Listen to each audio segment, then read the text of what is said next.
Today we're talking matters education, and a quick reintroduction of the guests that we have here this morning. We have Jonathan Wesaya, who's an education expert, and Subira Neema, who's the Assistant Director, Kenya Institute of Curriculum Development. Before we took the break, we were looking at education system and how well it prepares the learner for the current world that we're in. And this is trying to compare the 844 system and the now proposed 366 system, which the government wants to have in place. And just before we took the break, one of the things that Subira mentioned is the new system is working to prepare the learner to be more conversant with the environment. One of the disconnects that we have seen, and this has now been termed by many as the millennials, is their employability. The fact that they may come with the certificates, they have the papers, they have the A's, but when it comes to the execution of those A's in terms of practicability, it's lacking. Jonathan, your thoughts on that and whether the new system really addresses that? Yep, there is a lot of thought that has gone into the proposed new system in ensuring that the end product of the process is a little bit refined. I sit here as an employer. I have nearly 36 people working under me in an organization, and I can tell you that the CVs that Kenyans can spin are out of this world. Compared to what they deliver. But when you put them now on the table and just tell them that what you have here typed, can you write it by hand? Some people even get to a level where they misspell their own name. So that tells you the lack of attention to detail. And this is not their making. It is the system. If you look around in the city, schools like Olympic Primary in Kibera, they have classes that have up to 90 students in one classroom with one teacher. There is nothing that teacher can do. That is why then I have the feeling that maybe we needed to have begun from the other side of preparing enough teachers, making sure we enhance infrastructure, making sure we engage the parents and the community to know that they need to pay a little bit more attention to education for purposes of accountability. Because as matters stand, the Basic Education Act 2013, we have guidelines from the Ministry of Education on accountability that parents do not know nothing about. Do you know, literally, Michael, the ministry has a directive that in any school, any public school, the amount of money that is disbursed by the Ministry of Education must be displayed on a notice board on the outside that must be seen by anybody walking into that school. That's information that parents possibly don't have. Yeah, but parents don't have it. So when we get into another investment at this point of the same nature, people are going to withhold. That is why I'm using the word cartels. People are withholding this information for ulterior motives. That is why one of the things that Dr. Matiang'i did when he moved into the Ministry of Education was to get rid of the National Parents Association chairperson, who had been perennially a national chair for a parents association. Nobody knows if he has any children in any school in Kenya. That is one of the things that we need to resolve. So in other words, what you're saying is that the system, even if it caters for those things, without the infrastructure in place, without the training of teachers, without the necessary, what we'd call the back end of the education system being sorted out, the system will not sort it out. Yes, and Michael, you may be a very good anchor here, but without your producer, you are not going to deliver. So yes.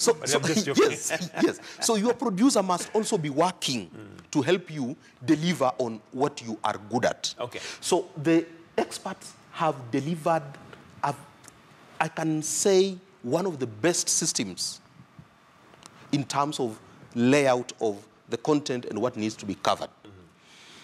We have the political will.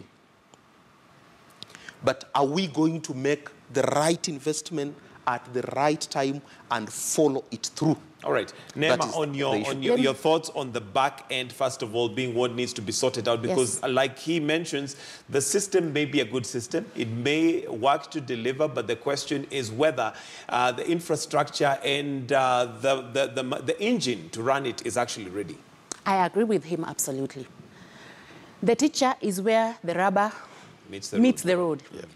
And let me tell you what is going on, because probably we may not be aware of what is going on. My brother Jonathan talked about the pilot having taken care of just a few schools, and we having trained a few schools and a number of officers.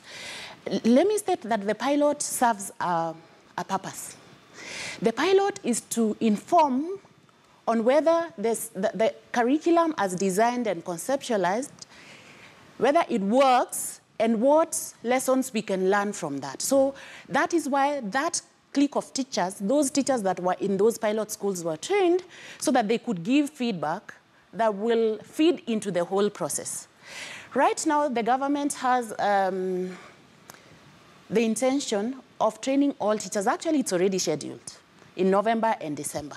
So all teachers who are teaching in the early years, and we are talking about early years because we will roll out the curriculum in pre-primary 1, pre-primary 2, grade 1, 2, and 3. Mm-hmm. So all those teachers will have a series of training that starts in November. So it's not a one-off thing, it is a process. So that we have a system where they have mentors in class who will constantly work with them as they implement the curriculum. So training will be twofold.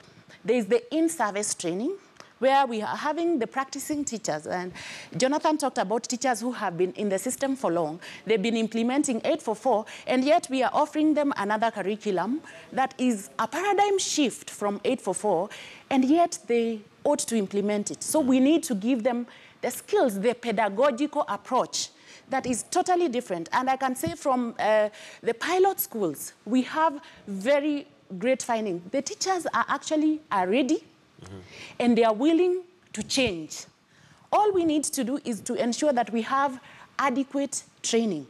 And that is why we are saying that there will be a series of training so that we are working with the teachers inside the classroom. There is the curriculum support officers, the quality assurance and standards officers, the Kenya Institute of Curriculum Development. And we have a second kind of training, which we are calling the continuous professional development. This will be handled by the Teacher Service Commission, so that the teachers will have to engage in a professional development course every 3 years, because education is not static, it is dynamic. Pedagogy changes time and again, so that they have the very trendy pedagogical skills year in, year out, so that they are able to engage meaningfully with the learners. All right.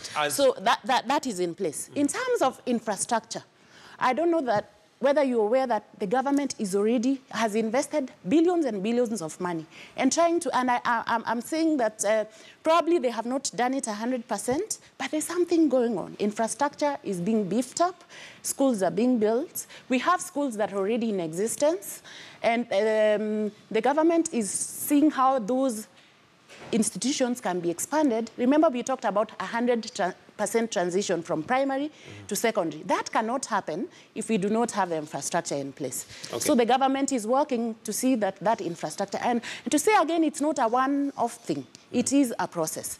And remember, since we are implementing this curriculum progressively, then the government has time to ensure that that is in place.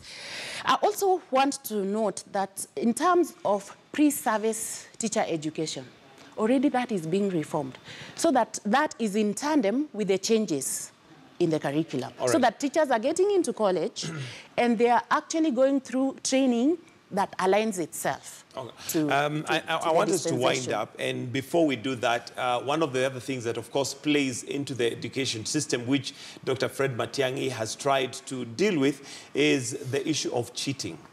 Are you convinced, Jonathan, that so far that cheating is on the decrease? And it seems that this was a huge for want of a better word, cartel that was running, basically ensuring that there are fake A's out there, not just in primary and secondary education, but even in universities.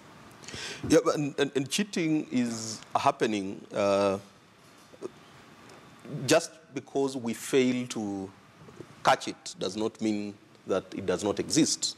But then cheating in examinations in Kenya is perpetuated not by the ministry, not by the schools.